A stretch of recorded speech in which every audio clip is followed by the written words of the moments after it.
आप देख रहे हैं नॉन स्टॉप एट 9, आपके साथ मैं हूं मानक गुप्ता। किसानों ने आज साफ साफ ऐलान कर दिया कि सरकार के साथ बातचीत में अगर कोई समाधान नहीं निकला तो फिर एक्सप्रेस वे पर ट्रैक्टर मार्च निकाला जाएगा।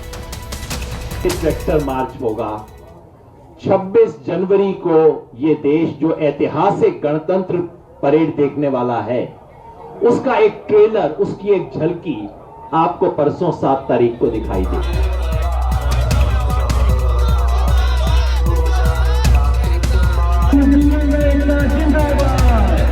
सोमवार को विज्ञान भवन में किसानों और सरकार के बीच हुई बेनतीजा बैठक के बाद दिल्ली बॉर्डर पर डटे किसानों के सब्र का बांध टूटता जा रहा है।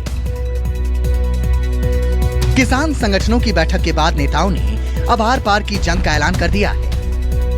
पहले जो ट्रैक्टर मार्च 6 जनवरी को होना था, अब वो 7 जनवरी को होगा।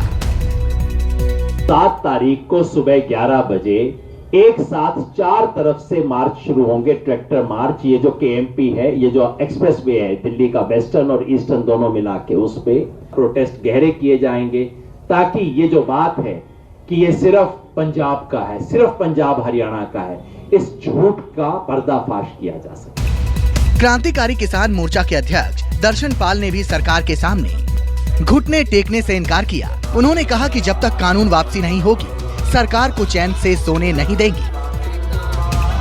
एनडीए के पार्टनर्स, बीजेपी और उसके जो जितने भी घटक पार्टीज उसके साथ है एनडीए में, उनको एक्सपोज करना, उनका बाइकाट करना, धरने लगाना, काले झंडे दिखाना वगैरह वगैरह, वो जो हमारा एक किसानों का, जनता का प्रोग्राम है, वो भी पूरे देश में इम्प्लीमेंट रहेगा।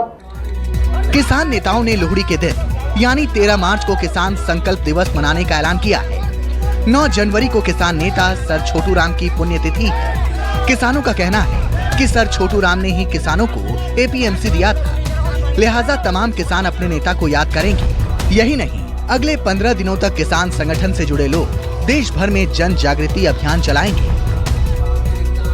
7 तारीख को ट्रैक्टर मार्च, रिहर्सल परेड, फिर 8 तारीख को मीटिंग है सरकार के साथ, 9 तारीख को छोटू राम जी की पुण्यतिथि है, और उसके बाद इससे साथ ही 6 से लेकर 20 तारीख तक 1-2 हफ्ते का जन जागरण अभियान, भंडा दौड़ अभियान। सोमवार की बैठक में यह तय किया गया कि अब अगले यानी 8वें दौर की बैठक 8 जनवरी को होगी। कल की बैठक के बाद भारतीय किसान यूनियन के प्रवक्ता राकेश टिकैत ने कहा था कि कानून वापसी नहीं तो घर वापसी नहीं, यानी किसान अभी भी कृषि कानूनों को रद्द करने की मांग पर अड़े हुए हैं, लेकिन सरकार भी इस मामले पर झुकने को तैयार नहीं। प्रभाकर मिश्रा और अमित कुमार के साथ कुंदन सिंह, दिल्ली, न्यूज़ 24। देश में बर्ड फ्लू की दहशत के बीच केरल में आपदा घोषित कर दी गई है, तो वहीं राजस्थान के 7 जिलों में 550 पक्षियों की मौत से हड़कंप मच गया है। फिलहाल 7 पक्षियों में बर्ड फ्लू की पुष्टि हो गई है।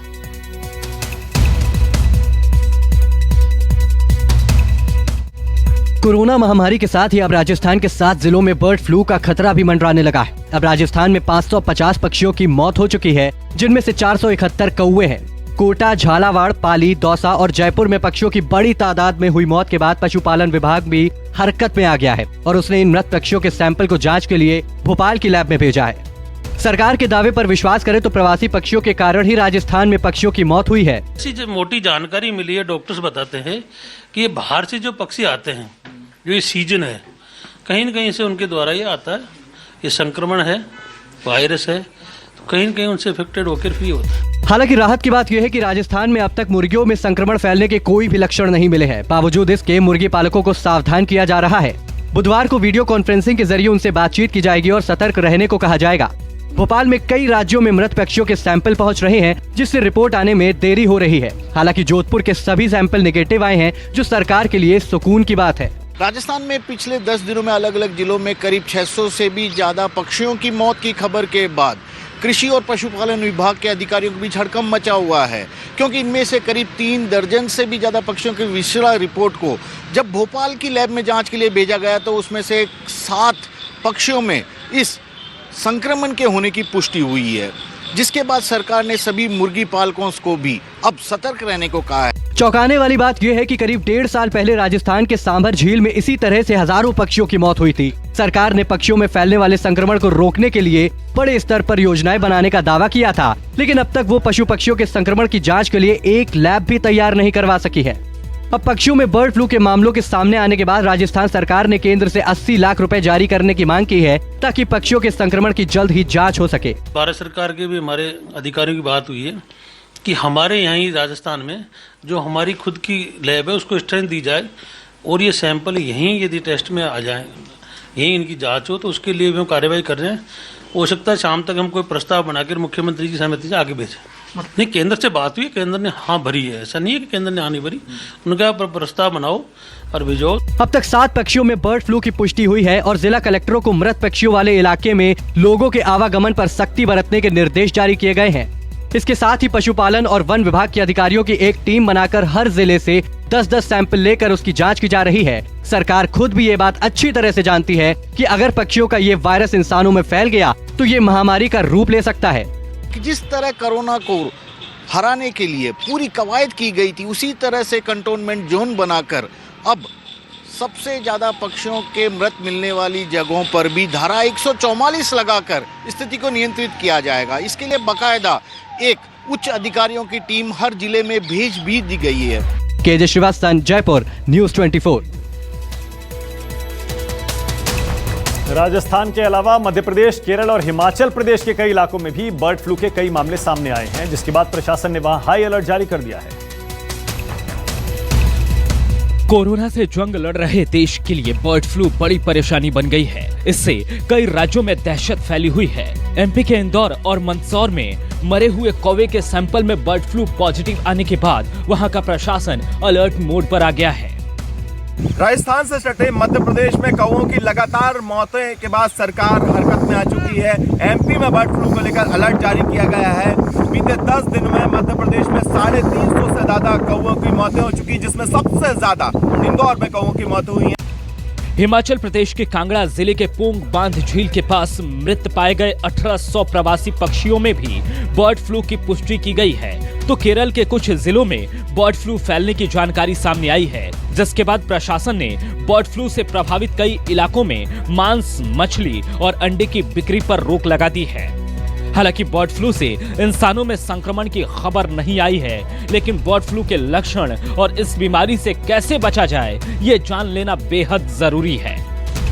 क्षेत्र को सैनिटाइज किया जा रहा है और जैसे जैसे रिपोर्ट मिलती जा रही है उनको प्रतिदिन यही काम किया जाता है और पूरे जिले में हाई अलर्ट घोषित कर दिया गया है। वैसे घबराने की बात इसलिए नहीं है कि ये स्ट्रेन पक्षियों में और अपने मुर्गियों में नहीं आता और ये वाइल्ड में ही रहता है। जांच में कि बर्ड फ्लू जो है वो मंदसौर के उसमें पाया गया है, तो उसके लिए जो कोर्ट वाला एरिया है उस एरिया का स्पेशली जो है वो सैनिटाइजेशन दोनों वक्त किया जाए, विशेष सफाई अभियान चला जाए और आसपास के क्षेत्रों की जो दुकानें हैं चिकन और अंडे की, उनको जो है आगामी 15 दिवस के लिए जो है वो बंद कराया। बर्ड फ्लू के लक्षण बुखार, खांसी, कफ रहना, सिर में दर्द या गले में सूजन, मांसपेशियों में दर्द, दस्त होना, उल्टी जैसा महसूस होना, पेट के निचले हिस्से में दर्द रहना, सांस ना आना जैसा लक्षण दिखाई दे तो फौरन डॉक्टर को दिखाएं। साथ ही एहतियात के तौर पर मरे हुए पक्षियों से दूर रहें। अगर आपके आसपास किसी पक्षी की मौत हो जाती है तो इसकी सूचना संबंधित विभाग को दें। बर्ड फ्लू वाले एरिया में नॉनवेज ना खाएं और सफाई का पूरा ध्यान रखें। इंदौर से विपिन श्रीवास्तव के साथ ब्यूरो रिपोर्ट, न्यूज़ 24। नए साल में मकर संक्रांति के मौके पर देश की जनता को कोरोना के कहर से मुक्ति दिलाने के लिए वैक्सीनेशन की प्रक्रिया शुरू हो सकती है। स्वास्थ्य मंत्रालय के मुताबिक वैक्सीनेशन की तैयारी अब पूरी कर ली गई है। कोरोना पर करने वार पूरी तरह तैयार है सरकार। देश भर में मकर संक्रांति के मौके पर शुरू हो सकती है लोगों को वैक्सीन देने की प्रक्रिया। हाल ही में कोरोना वैक्सीन को DCGI की मंजूरी मिलने के बाद राज्यों में वैक्सीन को लेकर किया गया ड्राई रन भी सफल रहा है। इसलिए सरकार ने 13 जनवरी के बाद से लोगों को कोरोना वैक्सीन की पहली डोज मिलने के संकेत दिए हैं। जिस भी दिन वैक्सीन को ये एक्सेलरेटेड अप्रूवल मिलता है, जो कि 2 तारीख की SEC की बैठक में रिकमेंड किया गया और 3 तारीख को ड्रग्स कंट्रोलर जनरल ने इसकी घोषणा की। उसके 10 दिन के भीतर हमारी तैयारी रोल आउट करने की है। अंतिम निर्णय सरकार द्वारा लिया जाना है। वैक्सीनेशन के पहले चरण को डिजिटल तरीके से मॉनिटर किया जाएगा। इसके लिए करनाल, मुंबई, चेन्नई और कोलकाता में 4 वैक्सीन स्टोर भी बनाए गए हैं, जबकि पूरे देश में ऐसे 37 कोल्ड स्टोर खोले गए हैं, जहां सेंट्रल सर्वर के जरिए वैक्सीन टेम्परेचर को निगरानी में रखा जाएगा। ये स्टोर टीकों को जरूरत के हिसाब से इकट्ठा करेंगे और फिर उन्हें आसपास के गाँव और शहरों में पहुँचाया जाएगा। शुरुआत में 3 करोड़ कोरोना वॉरियर्स को वैक्सीन की पहली डोज दी जाएगी। Bureau report, news 24। Corona vaccination के महाअभियान को शुरू करने से पहले आज उत्तर प्रदेश में सबसे बड़ी तैयारी देखने को मिली। एक साथ यूपी के सभी 75 जिलों में वैक्सीनेशन पर ड्राई रन चलाया गया।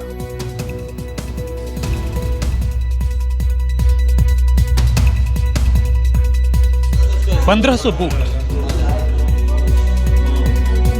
75 जिले और हर जिले में कम से कम 6 सेंटर्स, 3 शहरी इलाकों में तो 3 ग्रामीण इलाकों में। कोरोना के खिलाफ यूपी में सबसे बड़ी तैयारी रही, जिसमें सीएम योगी आदित्यनाथ को भी उतरना पड़ा। तैयारियों का जायजा लेने पूरी फौज के साथ अटल बिहारी वाजपेयी मेडिकल यूनिवर्सिटी पहुंचे। खुद बूथ पर जाकर तैयारियों को परखा। उत्तर प्रदेश के सभी 75 जिलों में ड्राई रन किया जा रहा है। हर जिले में 3-3 स्थानों पर ड्राई रन किया जा रहा है और उत्तर प्रदेश के मुख्यमंत्री योगी आदित्यनाथ यहां पर खुद आए हुए हैं। लखनऊ के राम मनोहर लोहिया और एमएल हॉस्पिटल हमारे ठीक सामने देख रहे हैं कि उत्तर प्रदेश के मुख्यमंत्री योगी आदित्यनाथ आपको यहां से निकलते हुए नजर आ रहे हैं। यहां पर आज उन्होंने ड्राई रन का जायजा लिया।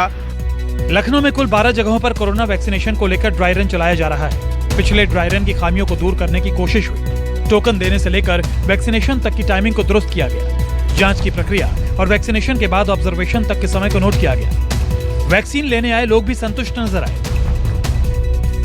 वो सेम प्रोसीजर है जो उस दिन वैक्सीनेशन वाले दिन होगा, बट आपको रियल इंजेक्शन नहीं लगेगा।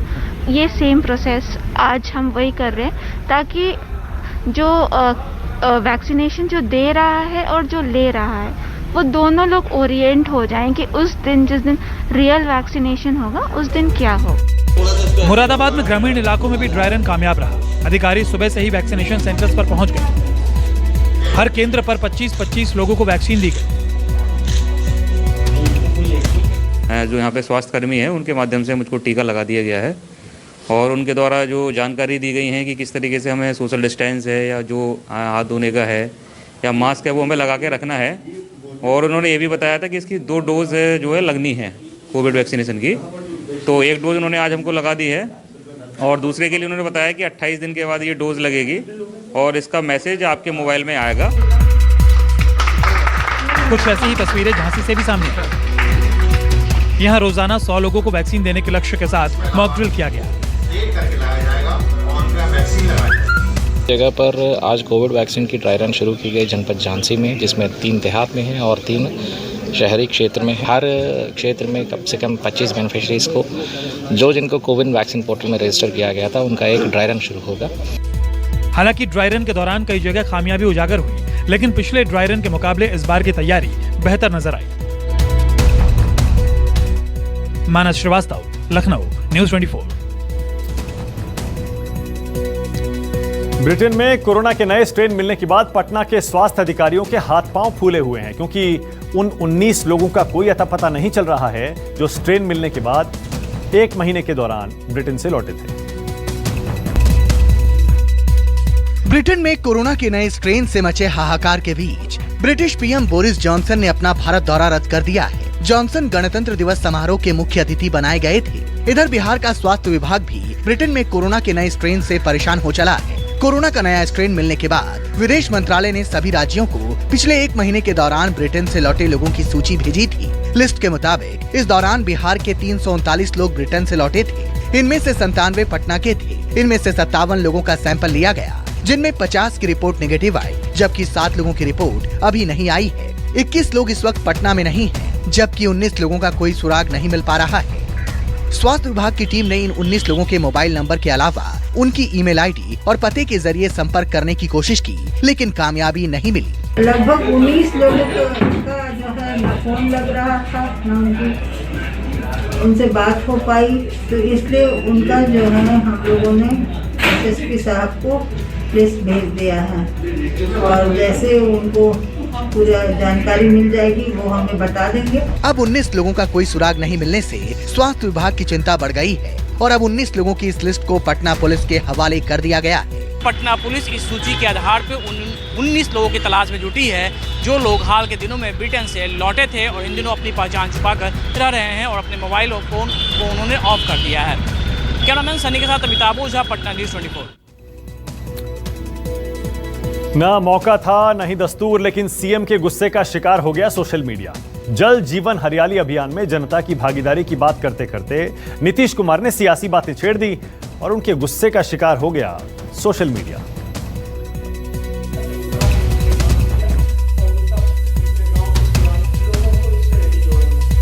सुशासन बाबू सोशल मीडिया से नाराज हो उठे हैं, बहुत परेशान हो उठे हैं क्योंकि बिहार सरकार के काम नजर नहीं आते, तारीफ तो दूर की बात है। सीएम नीतीश कुमार का कहना है कि सोशल मीडिया के जरिए फालतू बातें घर घर तक पहुंच रही हैं, लेकिन उनके काम की कोई पूछ परख नहीं है। हम लोग तो अपना काम करते हैं और लोगों तक पहले कैसी खबर पहुंचती थी बताइए। पहले जो भी काम करते थे एक एक जगह घर घर तक खबर पहुंच जाती थी, और आजकल क्या होता है, काम हम लोग कर रहे हैं वो खबर नहीं पहुंच रही है, और जो काम नहीं होता है वो घर घर खबर पहुंच रहा है। सोशल मीडिया पर गुस्साए सीएम नीतीश ने इतिहास के पन्ने पलटे, कोरोना के कारण लगे लॉकडाउन की याद दिलाई। आरोप लगाया कि तब उनके खिलाफ लगातार दुष्प्रचार हुए, तरह तरह की बातें की गई, जनता को अपने भाग्य पर छोड़ने का आरोप लगाया गया, लेकिन सरकार ने जनता के हित में जो भी कदम उठाए वो सोशल मीडिया पर नहीं आई। तो सोशल मीडिया के माध्यम से उल्टा पुल्टा प्रचार तो एक एक काम किया है। अब अवार्ड भी मिल रहा है, सम्मान भी मिल रहा है, लेकिन उस बीच में क्या हुआ जरा बताइए। जो सोशल मीडिया की बात कर रहे हैं उसी के माध्यम से बहुत ही खिलाफ, और जो सच पूछिए तो यहां पर जितना काम हुआ। सोशल मीडिया के खिलाफ नीतीश कुमार का गुस्सा नया नहीं है, पहले भी वो इस पर अपनी खुन्नस निकालते रहे हैं। तेजस्वी यादव के ट्वीट पर जब कभी उनसे सवाल पूछा गया तो उन्होंने ट्वीट को फैशन बता दिया। पटना से सौरभ कुमार के साथ ब्यूरो रिपोर्ट, न्यूज़ 24। बिहार में चुनावी हार के बाद कांग्रेस प्रभारी शक्ति सिंह गोहिल के ट्वीट से पटना का सियासी पारा हाई हो गया है। सत्ताधारी एनडीए के नेता कांग्रेस पर तंज कस रहे हैं, उसे सोशल मीडिया की पार्टी बता रहे हैं।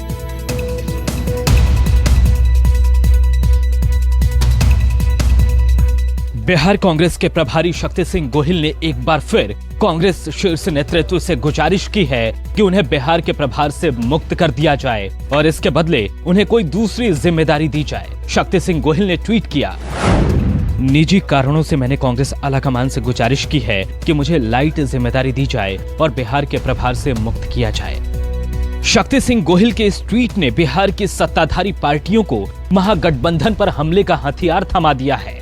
जेडीयू का कहना है कि शक्ति सिंह गोहिल बिहार में कांग्रेस की करारी हार से परेशान हैं और इसीलिए वो यहां से मुक्ति चाहते हैं, प्रभारी पद से भी हटना चाहते हैं। जेडीयू की निगाह में कांग्रेस का बिहार में ना तो जनाधार है, ना ही उसके पास नेतृत्व है। यही नहीं, पार्टी में गुटबाजी भी चरम पर है कि बिहार में कांग्रेस का कोई भविष्य नहीं है। बिहार में चरम पर गुटबंदी है, कार्यकर्ता नदारद है, जमीनी तौर पर कोई संगठन बचा नहीं है। चुनाव में करारी पराजय का ठिकरा भी उन्हीं पर फूटने वाला है और इसीलिए उन्होंने इसे बुद्धिमानी के साथ दूसरे कारणों का हवाला देकर खुद को अलग करने की बात कही है। इधर बीजेपी ने कांग्रेस पर तंज कसते हुए कहा कि बिहार में कांग्रेस की जमीन खिसक चुकी है और वो अब हाईटेक पार्टी हो गई है, लिहाजा उसके नेता इस्तीफे की पेशकश भी सोशल मीडिया पर ही कर रहे हैं। मुझे खुशी है कि कांग्रेस में जिम्मेदारी लेने, जिम्मेदारी देने और जिम्मेदारी से मुक्त होने की बात ट्विटर पर की जा रही है। कांग्रेस सही मायने में रियल हाईटेक पार्टी हो गई है जिसका जमीनी धरातल पर कोई वजूद नहीं है। नमस्कार, मैं हूं मानक गुप्ता। अगर आपको हमारा ये वीडियो पसंद आया हो तो इसे लाइक और शेयर जरूर करें और हाँ, हमें सब्सक्राइब और फॉलो करना ना भूलें ताकि आप देश और दुनिया की कोई खबर मिस ना करें। तो जुड़े रहिए हमारे साथ और देखते रहिए News 24।